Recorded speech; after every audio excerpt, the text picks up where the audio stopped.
আসসালামু আলাইকুম। আমি doctor Faisal Kamal, general laparoscopic breast ও কোলোরেক্টাল সার্জন। কর্মরত আছি বঙ্গবন্ধু শেখ মুজিব মেডিকেল বিশ্ববিদ্যালয়, যেটাকে আপনারা সাবেক পিজি হাসপাতাল নামে জেনে থাকেন। আজকে আপনাদের পাইলস বা ফিশার এবং পায়ুপথের কিছু সমস্যা নিয়ে সংক্ষেপে কিছু কথা বলবো। প্রথমে বলে নেওয়া যাক পাইলস রোগটি কি।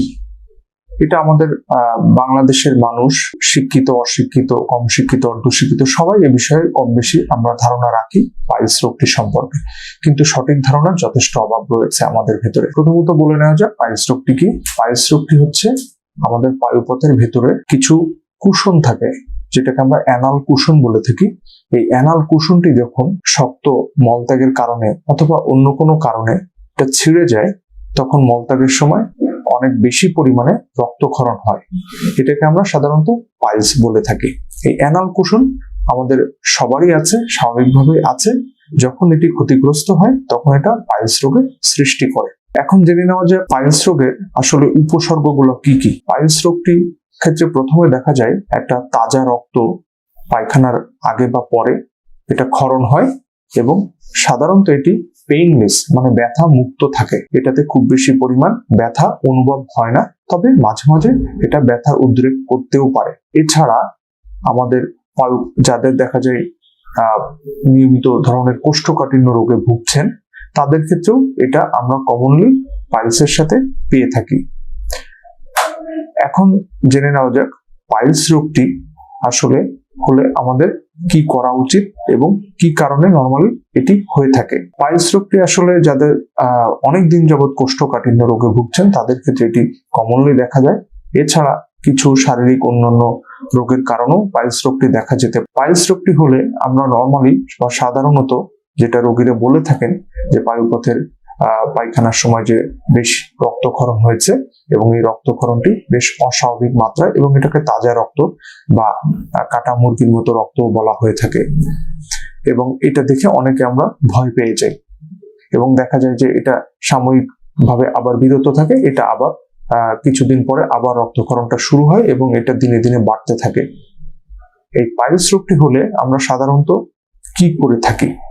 পাইলস রোগটির ক্ষেত্রে অবশ্যই চিকিৎসকের আমরা পরামর্শ নিয়ে থাকি, কিন্তু চিকিৎসকের কাছে গেলে আমরা চিকিৎসকরা কিছু এ বিষয়ে পরীক্ষা নিরীক্ষার মাধ্যমে নির্ণয় করে থাকি যে তার পাইলস রোগটি আছে কিনা, অথবা পাইলস রোগের সাথে অন্য কোনো রোগে তার সামঞ্জস্যতা আছে কিনা।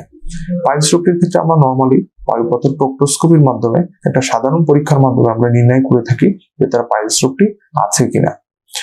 পাইলস রোগটি যখন এটা নির্ণয় করা হয়ে থাকে, তখন সাধারণত রক্তের আরো কিছু পরীক্ষা নিরীক্ষা আমরা নির্ণয় করে থাকি, যেটা পাইলস রোগটির চিকিৎসা করতে আমাদের সুবিধা হয় এবং সাথে সাথে আমাদের পাইলস রোগটি নির্ণয় অনেক সহায়ক ভূমিকা পালন করে। পাইলস রোগটি হলে দেখা যায় যে আমরা যখন রোগীরা খুব দ্রুত ভয় পেয়ে যায় এবং বিভিন্ন জায়গায় বিভিন্ন ধরনের সার্জন, হোমিওপ্যাথি, অ্যালোপ্যাথি, এছাড়া দেখা যায় যে কবিরাজ, বিভিন্ন রকম চিকিৎসা পেশার সাথে জড়িত এই ধরনের লোকজনের কাছে আমরা দ্রুত শরণাপন্ন হই এবং চলে যাই।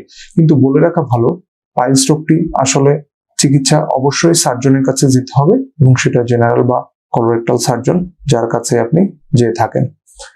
পাইলস রোগটির চিকিৎসার ক্ষেত্রে আমরা প্রথমত বলে নেই যে পাইলস রোগটি আসলে দুভাবে চিকিৎসা করা হয়।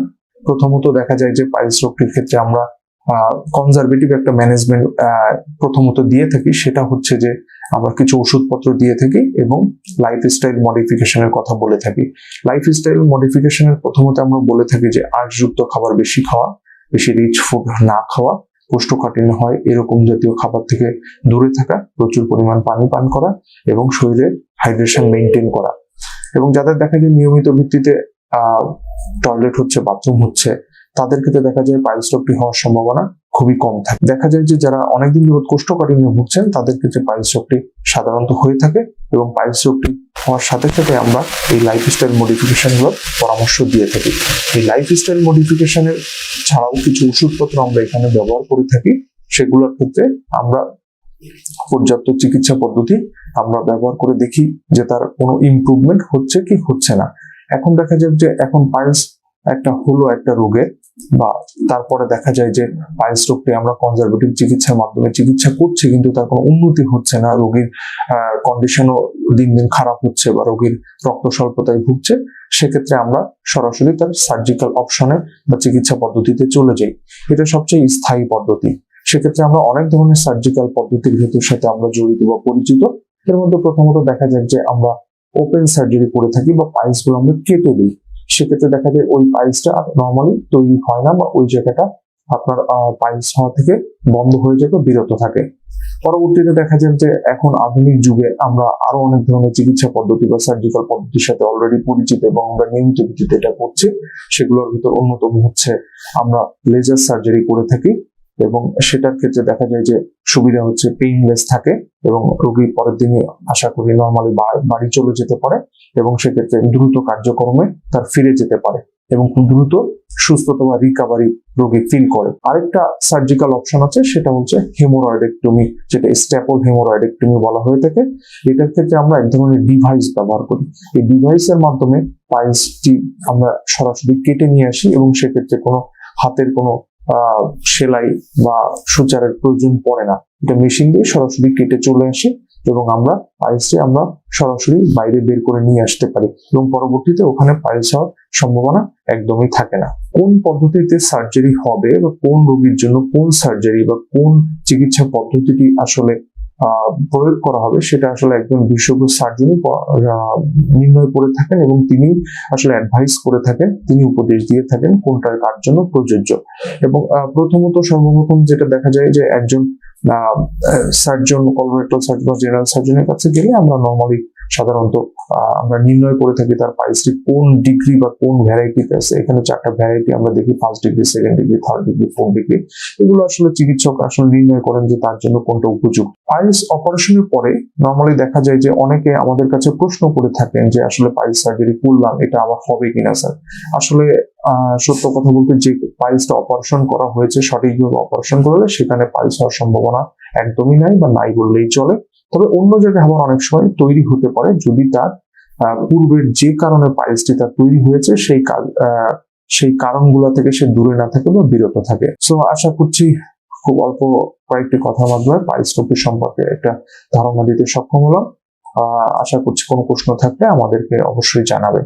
সেকেন্ডলি আমরা আরেকটি জিনিস আপনাদেরকে বলে নেই, সেটা হচ্ছে পায়ুপথের আরেকটি কমন রোগ, সেটা হচ্ছে অ্যানাল ফিশার।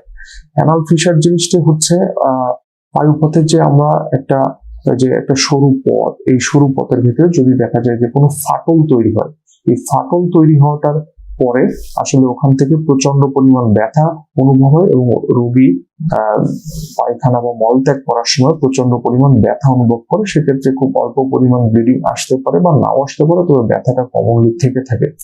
এক্ষেত্রেও প্রধান এবং অন্যতম কারণ হচ্ছে কোষ্ঠকাঠিন্য রোগ। এই কোষ্ঠকাঠিন্য রোগের কারণে আসলে আমাদের পায়ুপথে যে ফিশার, অ্যানাল ফিশার রোগটি তৈরি হয়। অ্যানাল ফিশারের ক্ষেত্রেও আমরা আসলে রোগ নির্ণয়ের ক্ষেত্রে একজন জেনারেল বা কলোরেক্টাল সার্জন ইজ এনাফ, তার কাছে গেলেই তিনি আসলে রোগটি খুব দ্রুত ধরে ফেলতে পারেন এবং সেই অনুযায়ী তিনি চিকিৎসা দিতে পারেন। এটা চিকিৎসা পদ্ধতি সম্পর্কে প্রথমত কয়েকটি বিষয় আমরা বলে নিই। এটা কনজারভেটিভ চিকিৎসা আমাদের একটা বড় ভূমিকা পালন করে, মানে আমরা কোন সার্জিক্যাল চিকিৎসা বাদে এটা চিকিৎসা করতে পারি। সেক্ষেত্রে দেখা যায় যে আমরা লাইফস্টাইল মডিফিকেশনের কথা যেটা বলে থাকি সেটা আমরা মেনটেন করি, যেমন আঁশযুক্ত খাবার খাওয়া, হাইড্রেশন মেনটেন করা, প্রচুর পরিমাণ পানি খাওয়া, যেসব খাদ্য কোষ্ঠকাঠিন্য করে সেগুলো থেকে আমাদের দূরে থাকা। এছাড়া আমরা কিছু ওষুধপত্র বা মেডিকেশনও ব্যবহার করে থাকি। দেখা যায় যে এখানে আমরা কিছু ওয়াইনমেন্ট বা মলম ব্যবহার করে থাকি, যেটা আমাদের পায়ুপথের যে ফিশারটা আছে এই ফাটলটা শুকাতে সাহায্য করে। এছাড়া কিছু অ্যান্টিবায়োটিক পদ্ধতি আমরা ব্যবহার করে থাকি, যদি কোনো ক্ষত তৈরি হয় সেটা শুকাতে সাহায্য করে। থার্ডলি দেখা যায় যে কনজারভেটিভ চিকিৎসা আমরা অনেকদিন ধরে ইউজ করলাম বা দেখা যায় যে এইটা মেডিকেশন ইউজ করলাম, কিন্তু দেখা যায় যে কোনো উন্নতি হচ্ছে না বা দেখা যায় রোগীর বারবার এই ফিশারটি তৈরি হচ্ছে। সেক্ষেত্রে আমরা সার্জিক্যাল অপশনে অনেক সময় চলে যাই এবং সেক্ষেত্রে আসলে কয়েকটা সার্জিক্যাল পদ্ধতি আছে। এটা আসলে ওপেন আমরা যে ইন্টারনাল স্ফিংক্টেরেটমি, ল্যাটারাল ইন্টারনাল স্ফিংক্টেরেটমি করে থাকি, এটা খুব ছোট সার্জারি এবং আসলে খুব দিনের দিনে অপারেশন করে বাড়ি চলে যাওয়া যায়। এছাড়া দেখা যায় এই পদ্ধতিটি আমরা লেজার চিকিৎসার মাধ্যমে করে থাকতে পারি এবং যেটা খুবই অত্যাধুনিক পদ্ধতিতে আমরা করে থাকি এবং খুবই পেইনলেস হয়ে থাকে এবং রোগী খুব দ্রুত তার স্বাভাবিক কার্যক্রমে ফিরে যেতে পারে।